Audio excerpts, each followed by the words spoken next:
Pour ma part, ce matin, je voudrais donc continuer le sujet que j'ai abordé le mois dernier. C'est sur la vie en Christ. Donc c'est la deuxième partie que nous voyons aujourd'hui. Alors on a brossé vite fait quand même la vie en Christ parce que s'il fallait en parler pendant 30 minutes ou 40 minutes, on pourrait dire qu'on a un petit Jésus, un petit Dieu. Il est impossible de faire le tour de Dieu. Et j'aime dire que Dieu nous donne l'éternité pour le connaître. Et même l'éternité ne sera pas suffisant pour le connaître. Mais on a déjà brossé que cette vie que nous avons en Jésus, c'est une vie extraordinaire. Alors il y a d'autres étapes de ce que nous recevons de la part de Dieu en Jésus. Et ce matin, j'aimerais que nous puissions voir dans Jean au chapitre 6 et au verset 29, Jean 6, verset 29, une parole du Seigneur qui va nous servir d'introduction, c'est donc la foi en Jésus. Voici ce que le Seigneur dit, et on verra tout à l'heure le contexte de ce chapitre. L'œuvre de Dieu, c'est que vous croyez en celui qui l'a envoyé. Alors, au travers de ce verset, nous voyons que Dieu fait et veut faire une œuvre dans la vie de chaque disciple de Jésus. Et cette œuvre, c'est ni plus ni moins de créer la foi en Jésus. Et ça, c'est une œuvre auquel on a peut-être tendance à oublier. Quand on parle d'œuvre, c'est souvent de faire des choses, de programmer des choses.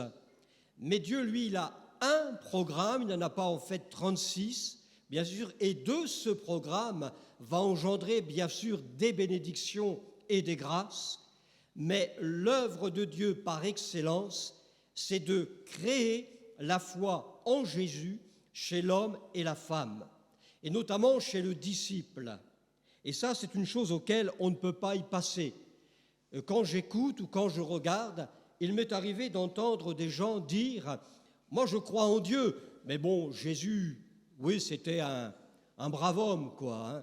Il a existé, c'était le Fils de Dieu, mais on sent que ça ne va pas au-delà de la notion Fils de Dieu. » Ou d'autres vont dire « Moi, je crois en Jésus.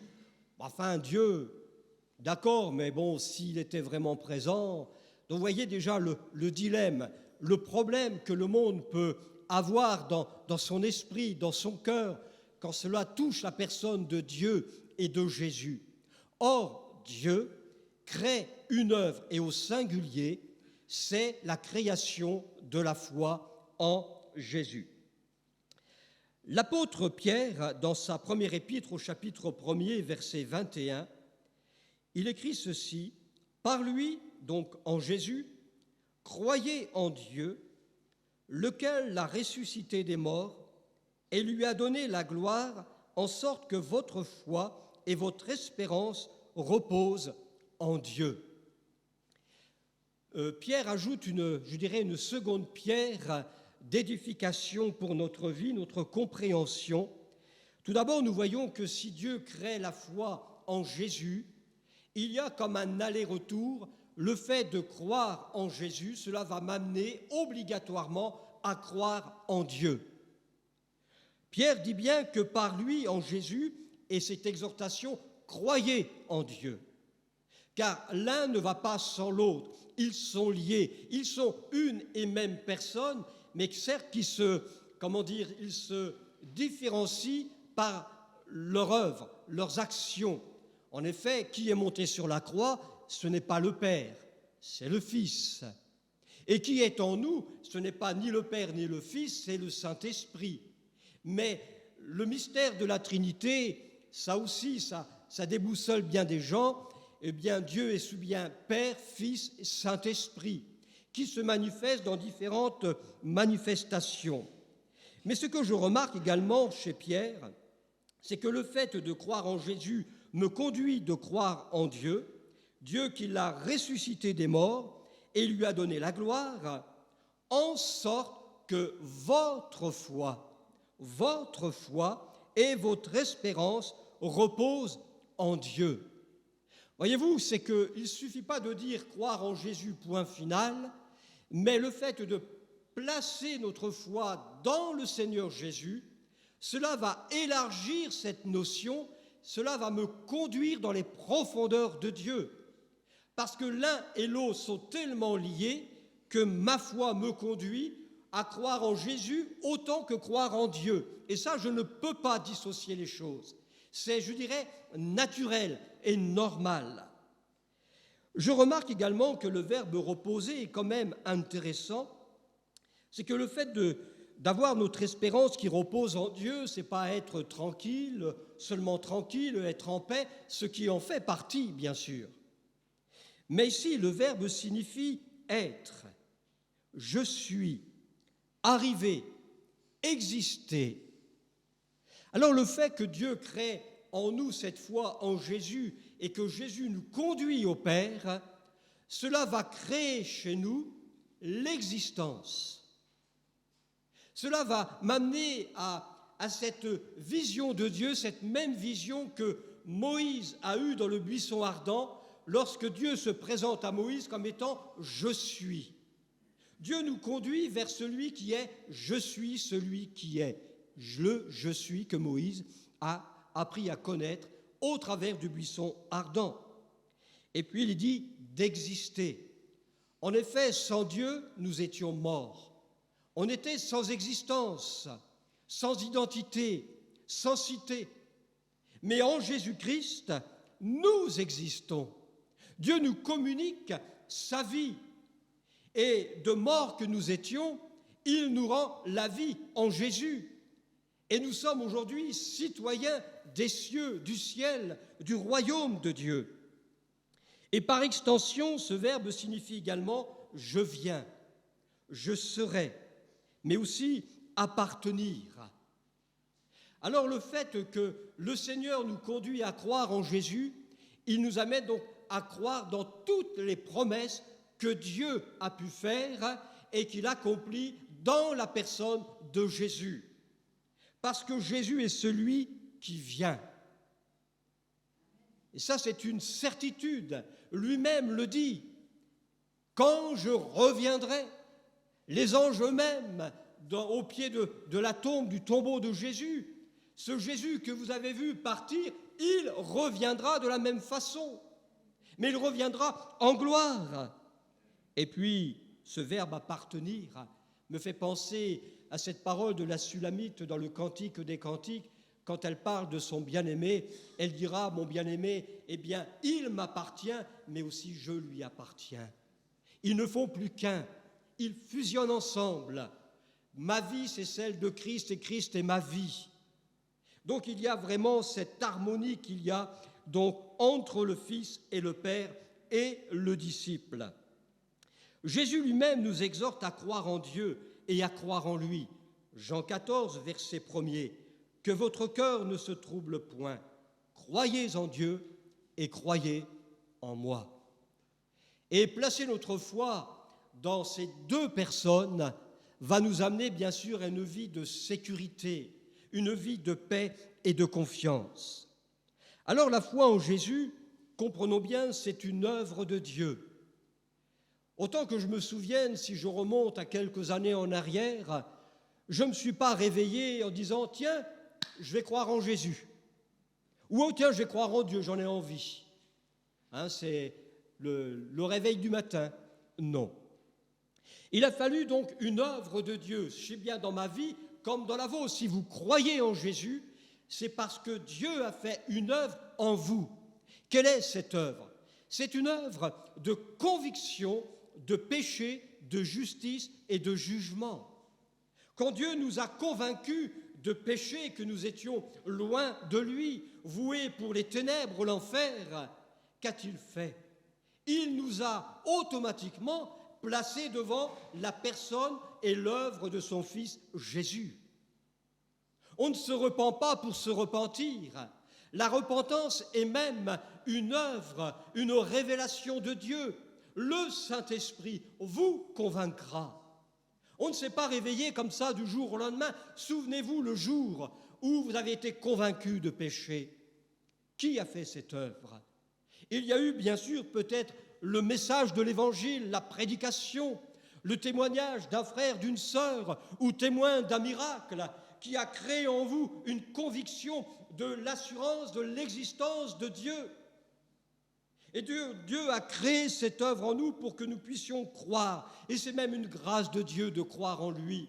Voyez de quel amour Dieu aime les hommes. Les hommes s'obstinent dans l'incrédulité, du rejet de Dieu.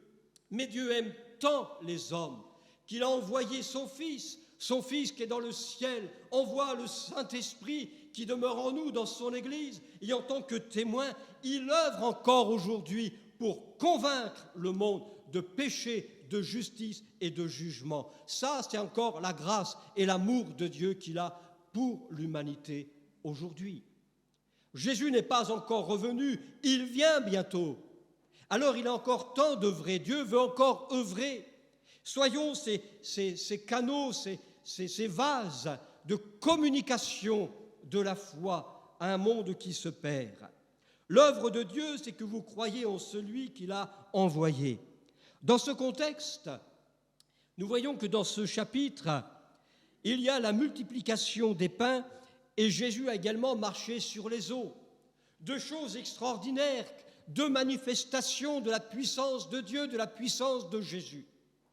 Mais dans la multiplication des pains, après cela, nous voyons que la foule, elle cherche Jésus.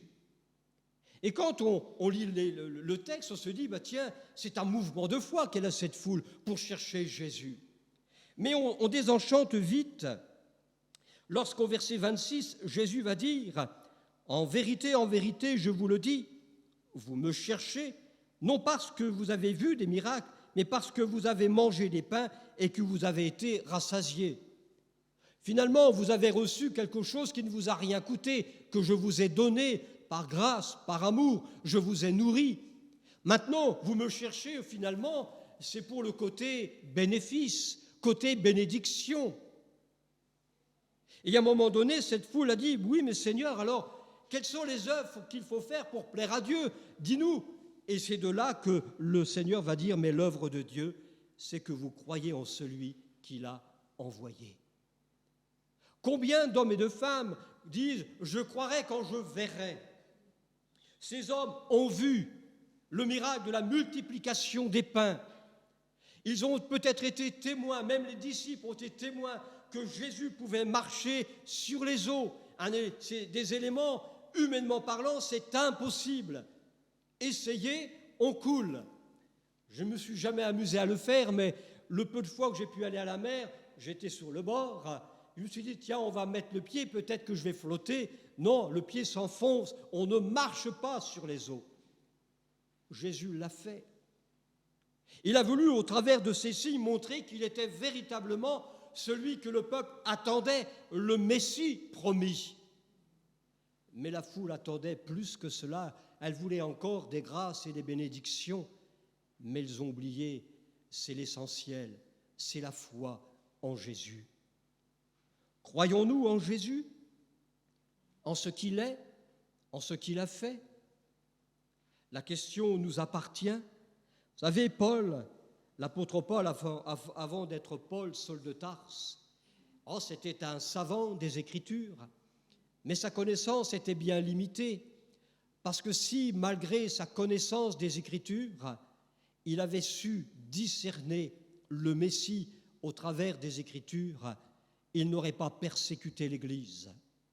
Parce qu'en persécutant l'Église, il persécutait la personne même de Jésus.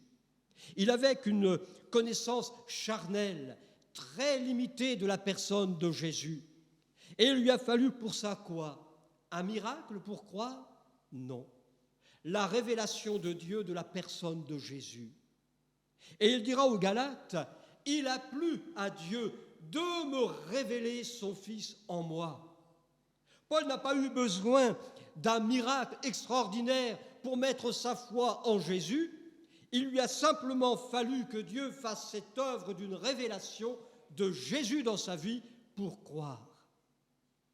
Qu'est-ce qui nous motive de suivre le Seigneur? Qu'est-ce qui me motive dans la prière? Qu'est-ce qui me motive à lire l'Écriture? Qu'est-ce qui me motive d'être dans la communion fraternelle avec des hommes, des femmes qui ont la même foi en la même personne?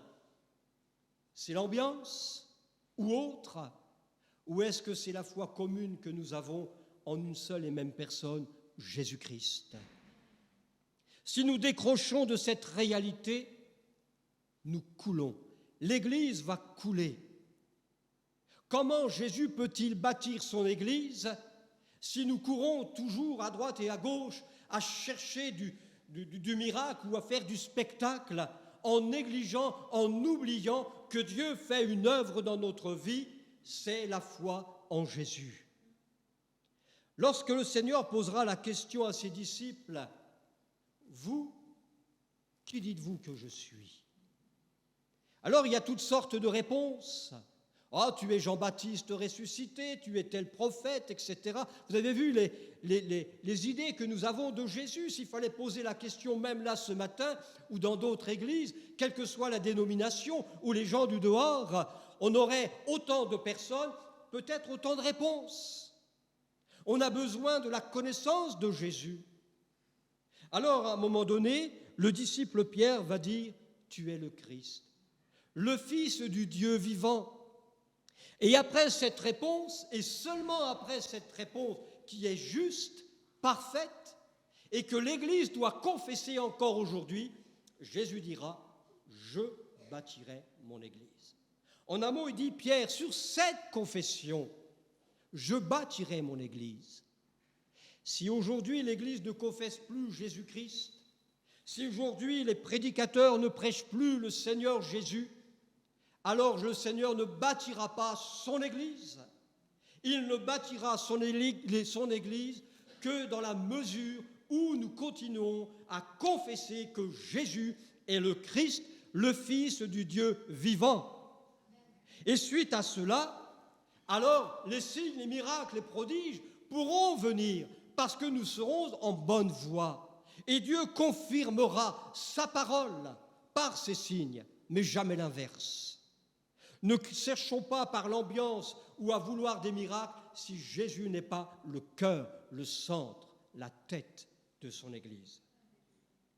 La relation entre le Père et le Fils va produire aussi un mouvement de haut en bas comme de bas en haut.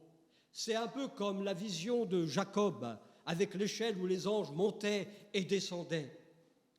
Galates 1, verset 15, verset 16, je l'ai cité tout à l'heure. « Lorsqu'il plut à celui qui m'avait mis à part dès le sein de ma mère et qui m'a appelé par sa grâce, de révéler en moi son Fils. » Là, nous avons un mouvement qui part d'en haut et qui va en bas. Paul a été convaincu. Jean, chapitre 1er, verset 18. « Personne n'a jamais vu Dieu. Le Fils unique qui est dans le sein du Père est celui qui l'a fait connaître. » Sa première venue, eh bien, Jésus est venu, bien sûr, pour sauver l'humanité, mais il vient aussi pour révéler le Père. C'est un mouvement, donc, de bas en haut. Voyez-vous, donc, il y a un lien entre le ciel et la terre et le ciel. Retirer Jésus dans cela, eh bien, ce lien est rompu. Il faut donc revenir.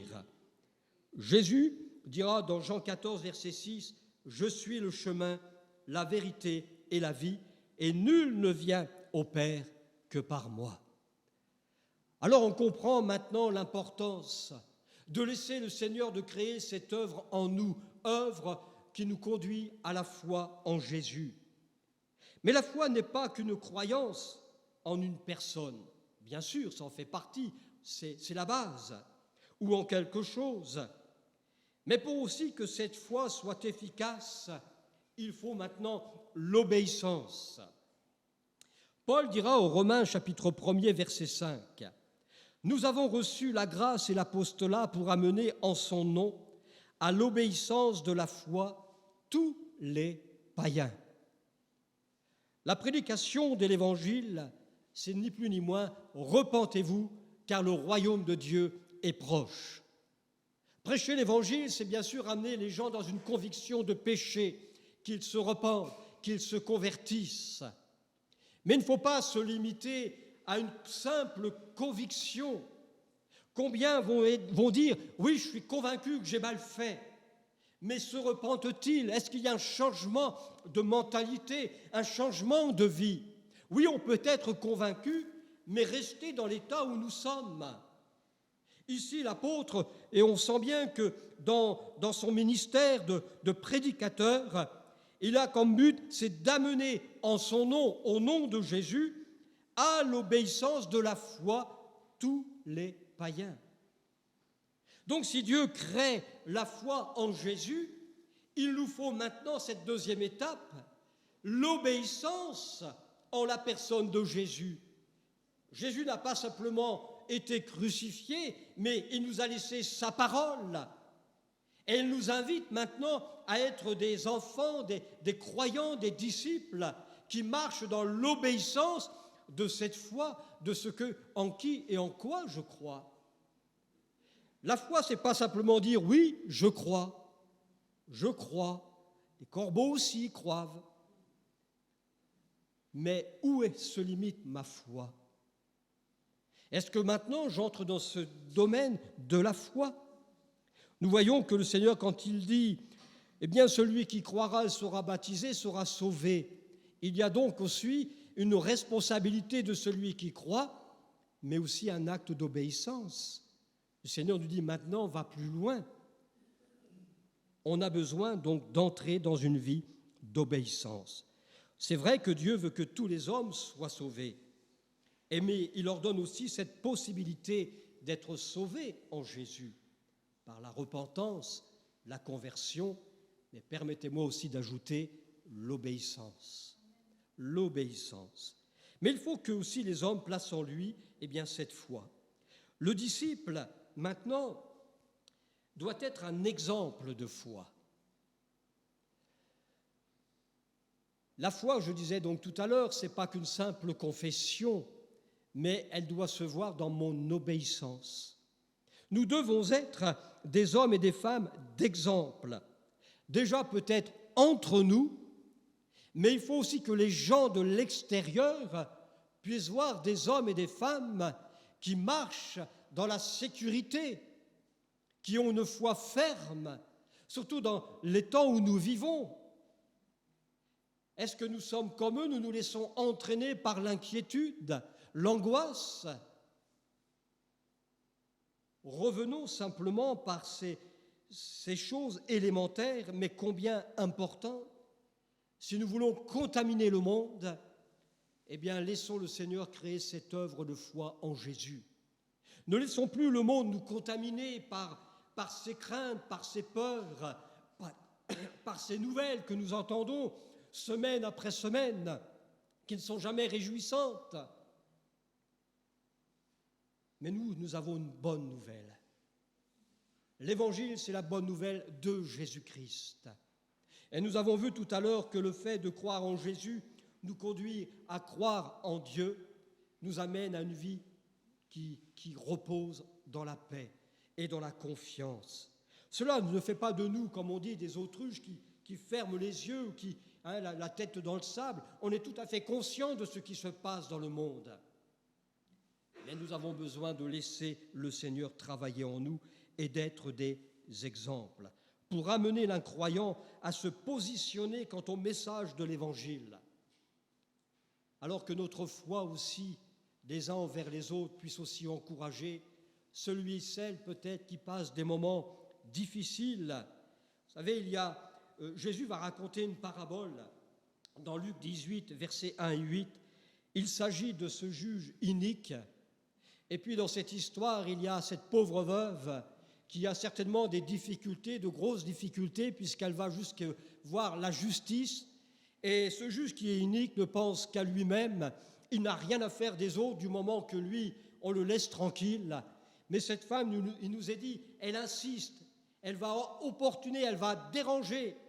Et cette parabole, elle nous est donnée pour nous montrer qu'il faut toujours prier, quelles que soient les circonstances où nous nous trouvons.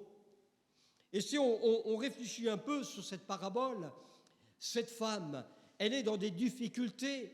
Est-ce qu'elle baisse les bras? Non. elle crie à ce juge pour avoir justice, même s'il est inique. Elle ne regarde pas cela. Ce qu'elle veut, c'est justice. Et qu'il le veuille ou qu'il ne le veuille pas, je vais l'embêter, je vais lui casser les pieds jusqu'à ce que j'ai une réponse. Alors bien sûr, cette parabole, on appelle ce genre de parabole des paraboles exagérées, parce que Dieu n'est pas inique. Mais Jésus pousse l'image pour dire, mais si ce juge inique va finir par céder et répondre aux besoins de cette femme, alors que notre Père céleste, qui lui renouvelle chaque matin ses bontés, qui est un Père plein d'amour pour ses enfants, eh bien, répondra à nos prières. Il nous exhorte ainsi de prier jour et nuit, quelles que soient nos difficultés. Mais ce qui est intéressant dans cette parabole, c'est le verset 8. Il y a un mais de la part du Seigneur. Il y a un mais. Il dira, mais lorsque le Fils de l'homme viendra ou reviendra, trouvera-t-il de la foi sur terre? Il y a maintenant un obstacle, et le Seigneur, on voit qu'il a peut-être cette inquiétude envers ses enfants. Il veut nous exhorter que, quelle que soit la difficulté, persévérons jour et nuit à crier vers celui qui est la justice même, qui est notre bon Père céleste. Parce que quand Jésus reviendra, il veut trouver des hommes et des femmes debout, une Église debout, qui est en lutte dans la prière, des hommes et des femmes qui sont imbibés de la parole de Dieu, qui ne se laissent pas impressionner par leurs soucis, par leurs épreuves, comme cette pauvre veuve. Elle a mis au-dessus sa confiance par rapport à son épreuve. Et sa confiance était telle, pour elle, l'épreuve n'était rien du tout. Mais pour elle, Dieu était tout, celui qui est capable de répondre. Alors, qu'en sera-t-il quand Jésus reviendra? Oui, on peut se poser la question, trouvera-t-il de la foi? Quand il reviendra, s'il nous a encore prêté vie, puis qu'il revienne, qu'on ait cette chance, cette grâce d'être enlevé, mais trouvera-t-il de la foi? Paul aura une révélation qu'il dira tout de même que dans les derniers temps, il y aura cette apostasie. Ce n'est pas l'homme qui ne croit pas, mais c'est à un moment donné, des gens qui vont croire abandonneront la foi. Qui ne vont pas seulement renier Jésus, mais par toutes sortes de doctrines bizarres qui vont nous éloigner de la foi en Jésus. C'est pourquoi veillons et prions. Le chapitre 17 de Luc, Jésus met l'accent sur la vigilance, parce qu'il vient bientôt. Et parce qu'il vient bientôt, nous avons besoin d'être vigilants et d'être comme cette veuve, à persévérer, même dans l'épreuve, dans la prière. Alors l'importance de mettre notre foi en Jésus, comme nous dit Hébreux 12, Jésus est le consommateur, le chef de la foi. C'est-à-dire, il est celui qui achève et qui amène à la perfection cette foi. Le Seigneur n'en a pas fini avec nous. Nous n'avons pas fini de grandir, de mûrir dans ce domaine. Oui, persévérons, tournons les regards vers celui qui peut et il veut achever et amener à la perfection notre foi. Et ainsi, nous serons des hommes et des femmes qui ont élevé leur foi à la perfection et dans notre propre personne, et qui ainsi, nous serons des exemples de foi. C'est le but que le Seigneur veut atteindre. En plaçant notre foi en lui, lui va se charger, peut-être que nous ne pouvons pas, mais ça sera une œuvre qu'il fera, parce qu'on a vu que l'œuvre de Dieu, il veut achever et amener cette foi à la perfection. Mais faudrait-il rester dans la communion avec le Seigneur, de chercher des hommes et des hommes de foi, des hommes et des femmes qui recherchent aussi la présence de Dieu et de pouvoir nous exhorter, nous édifier. Il y a à 3 reprises dans la parole, cette parole, le juste vivra par la foi. Le mot foi en hébreu peut être aussi traduit par fidélité. Et sans trahir le texte, nous pouvons dire aussi que le juste vivra par sa fidélité. Non pas la nôtre, mais par la fidélité du Seigneur. Car ce que Dieu a dit, il l'accomplira. Il n'est pas menteur. Il est ce Dieu qui ne change pas. L'auteur de l'Épître aux Hébreux dira qu'il est le même hier, aujourd'hui. Et demain, il sera encore le même, capable d'agir encore et encore. Alors, si Dieu nous accorde la grâce de croire en lui et en son Fils, il nous donne aussi le moyen pour entretenir cette foi. Romains 10, verset 8. Que dit-elle donc? La parole est près de toi, dans ta bouche et dans ton cœur. Or, c'est la parole de la foi que nous prêchons. Paroles de l'Évangile, les épîtres, sont des paroles inspirées de Dieu. C'est une parole qui a le germe, la semence de la foi, et cette parole, nous en avons besoin pour la nourrir et pour grandir. Verset 17 de ce même chapitre, « Ainsi la foi vient de ce qu'on entend, et ce qu'on entend vient de la parole de Dieu. » Dans une autre traduction, c'est une parole qui annonce Christ. Voyez-vous, tout est lié entre Christ et la parole. On ne peut pas non plus dissocier la parole et le Seigneur, parce qu'il est la parole faite chair. Donc on ne peut pas les dissocier. Jésus a annoncé cette parole de foi.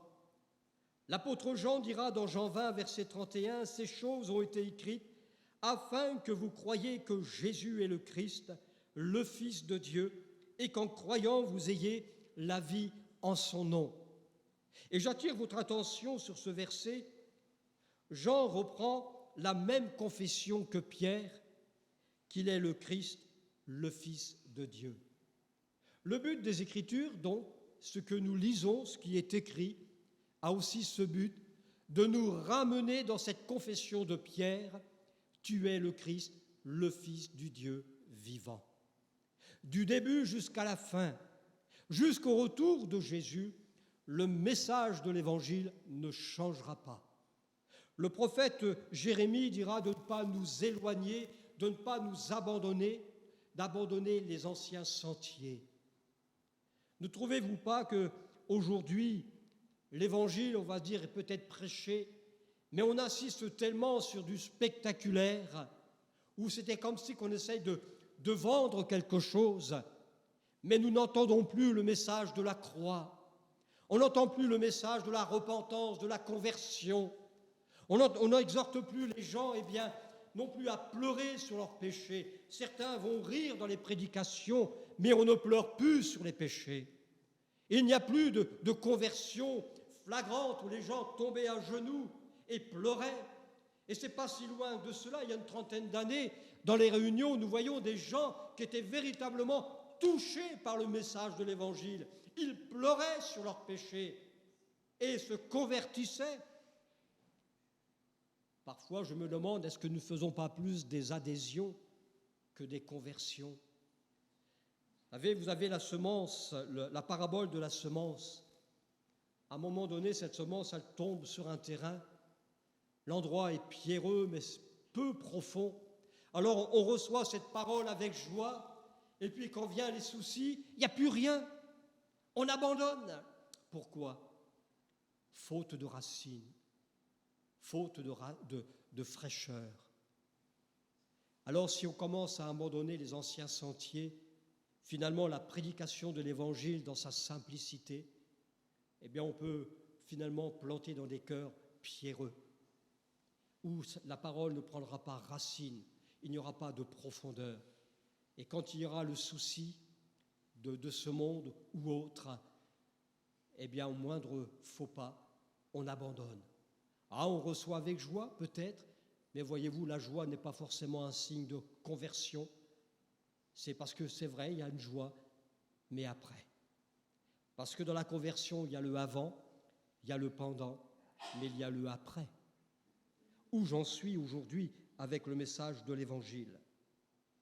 Jésus ne bâtit pas avec des argumentations, mais avec une proclamation. L'évangile, ce n'est pas essayer d'argumenter pour convaincre. Nous n'avons pas la force de convaincre. Le Saint-Esprit convaincra de péché au travers du message de l'évangile. Arrêtons d'argumenter pour essayer de prouver A plus B. Mais nous sommes appelés à proclamer l'évangile, à proclamer le Fils de Dieu simplement. Et Paul, vous savez, c'est ce qu'il faisait. Quand il tombait dans les philosophes de son temps, il ne cherchait pas à argumenter avec eux, mais il proclamait Jésus-Christ.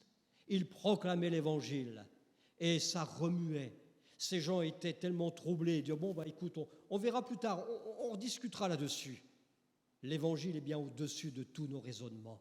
Alors, revenons dans cette simplicité.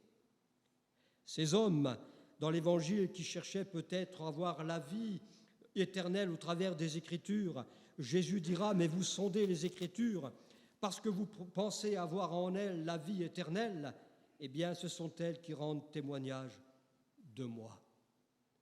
L'Écriture nous révèle Christ. Alors on peut comprendre pourquoi Dieu veut faire une œuvre en nous. Quand je lis l'Écriture, il me révèle la personne de Jésus. D'ailleurs, l'apôtre Paul dira dans Romains 10, verset 4, « Le but de la Torah ou le but de la loi, c'est le Messie. » Je dis cela, ce n'est pas le but, ce n'est pas la fin, parce que Jésus n'est pas venu, enfermer la loi, ça y est, c'est fini. Non, la loi avait un but, c'était révéler le Christ, révéler la personne de Jésus. Et puis, pour terminer, le Seigneur ne nous a pas laissés orphelins, ne nous a pas laissés démunis, mais nous a laissés et a laissé à son Église le ministère de sa parole. Dans Éphésiens au chapitre 4, l'apôtre Paul, c'est un chapitre, moi, qui me travaille depuis bien un certain temps, je dirais même depuis que nous avons été confinés.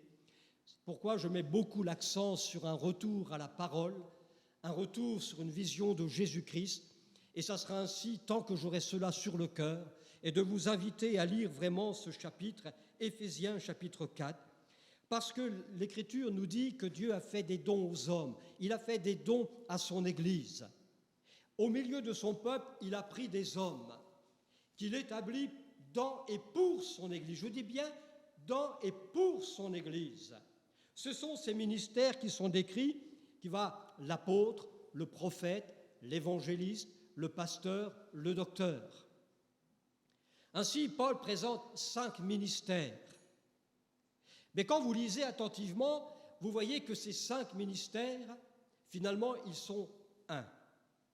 Mais il décrit le besoin de l'Église. L'Église a besoin de ces 5 ministères pour son développement, pour grandir, pour croître. Alors ne cherchons pas à savoir parmi ces ministères quel est le plus grand, le plus puissant. Ils sont égaux, parce qu'ils ont le même but. Alors il est vrai que par exemple pour l'apôtre et l'évangéliste, Dieu va accomplir des signes, des miracles et des prodiges. C'est des choses spectaculaires, ce sont des ministères qui attirent, et c'est le but de ce ministère, c'est d'attirer l'incroyant pour confirmer la parole de Dieu, que Dieu est vivant. Et on a besoin de ces ministères. Il en faut au milieu de nous, comme il en faut à l'extérieur. Mais ça ne veut pas dire qu'ils sont supérieurs, par exemple, aux docteurs. Le ministère de docteur, l'enseignant, c'est peut-être un des ministères les plus ingrats parce que c'est plus, plus personnel. Et il n'y a pas les miracles, mais c'est un docteur des Écritures. Il remet les choses dans leur contexte. Il creuse, il fouille, il va au cœur même des Écritures. Il remet l'équilibre quelque part. Vous remarquerez qu'il y a l'apôtre, et ça se termine par le docteur, parce que nous avons besoin de revenir au sens réel des Écritures. Maintenant, le but de ces 5 ministères, voilà pourquoi ils sont égaux. Il n'y en a pas un supérieur à l'autre. Et Paul le dira que ces 5 ministères sont donnés à l'Église, je dis bien à l'Église, pour le perfectionnement des saints, en vue de l'œuvre du ministère de l'édification du corps de Christ, jusqu'à ce que nous soyons tous parvenus à l'unité de la foi. Donc on revient ici au domaine de la foi, et de la connaissance du Fils de Dieu, et à l'état d'homme fait, à la mesure de la stature parfaite de Christ. Donc Dieu nous a donné le ministère de sa parole. Il ne faut pas nous en priver. Que le Seigneur nous accorde la visite de ces ministères au milieu de nous. L'Église en a besoin. Tellement certains veulent être évangélistes ou des prophètes, c'est tellement en vue. Bien sûr, c'est spectaculaire, mais l'Église n'a pas besoin que des évangélistes. On a besoin de ces cinq, si nous voulons un équilibre. Alors que Dieu, dans ces temps qui arrivent, et comme il vient bientôt, puisse redonner à son Église cette vision totale de sa parole, parce que nous en avons besoin.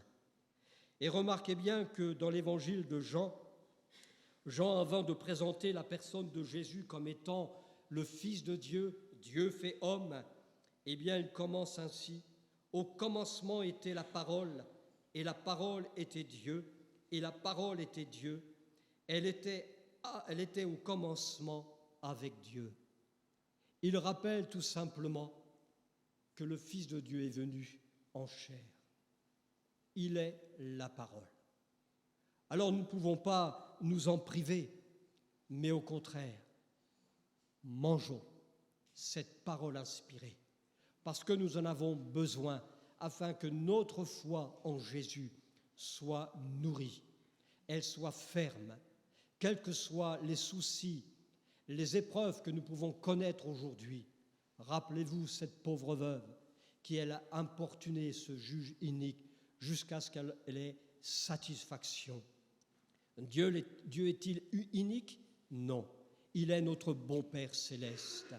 Et si nous avons cette hargne de cette veuve, que nous crions à Dieu jour et nuit, que nous arrivons à nous rassembler même ensemble, que ce soit à la maison, d'avoir des temps de prière, d'intercession, les uns pour les autres, pour soi-même, alors celui qui est dans la gloire finira par répondre. Amen. Alors Dieu veut faire une œuvre dans nos vies, elle est toujours d'actualité.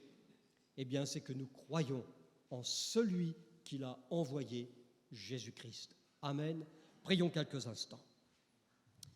Seigneur, nous voulons te bénir pour ta parole qui demeure, qui est éternelle. Elle est efficace. Nous te remercions parce qu'elle est celle qui nourrit, c'est vrai, notre foi en ta personne, en ton œuvre. Nous te prions, Père, vraiment de nous visiter en cet instant. Seigneur, d'élargir notre cœur et notre esprit afin de te recevoir tel que tu es.